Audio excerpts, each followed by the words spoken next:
আসসালামু আলাইকুম everyone, welcome to my another video. আজকে আমি আপনাদের সাথে শেয়ার করব ভুনা খিচুড়ির রেসিপি।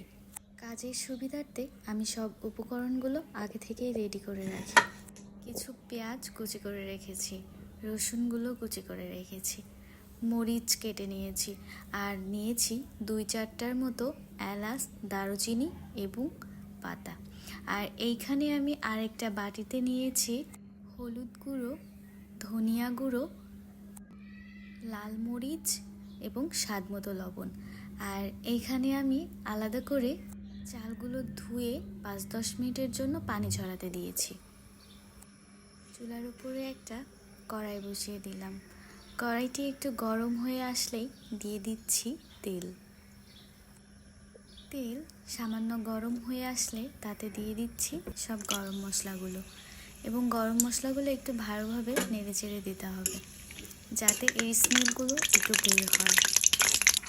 এই পর্যায়ে দিয়ে দিচ্ছি পেঁয়াজ কুচি। পেঁয়াজগুলো খুব ভালোভাবে একটু ভেজে নিতে হবে। দিয়ে দিচ্ছি কেটে রাখা মরিচ এবং রসুন কুচি। এক্ষেত্রে আপনারা চাইলে রসুনগুলোকে বেটেও ব্যবহার করতে পারেন, কিন্তু আমার কেন জানি না রসুনের কুচি অনেক ভালো লাগে খেতে, যার জন্যই আমি কুচি করে রেখেছি। দেখতেই পাচ্ছেন আমার মশলাগুলো অনেকখানি কষানো হয়ে গিয়েছে এবং কিছুটা লালচে লালচে ভাব চলে এসেছে। এই পর্যায়ে সব মশলাগুলো দিয়ে দিচ্ছি। দিয়ে দেওয়া হয়ে গিয়েছে। এবার একটা নাড়ানোর সাহায্যে খুব ভালোভাবে এগুলোকে নেড়ে চেড়ে দিতে হবে। কিছুটা তেল উঠে আসা হয়ে যাওয়া পর্যন্ত নাড়তে হবে। দিয়ে দিচ্ছি সামান্য পরিমাণে পানি, যাতে আমার মশলাটা পুড়ে না যায়। এই পর্যায়ে কিছুক্ষণ রেখে দেব। এখন আমার মশলাগুলো থেকে সুন্দর উপরে তেল ভেসে উঠেছে।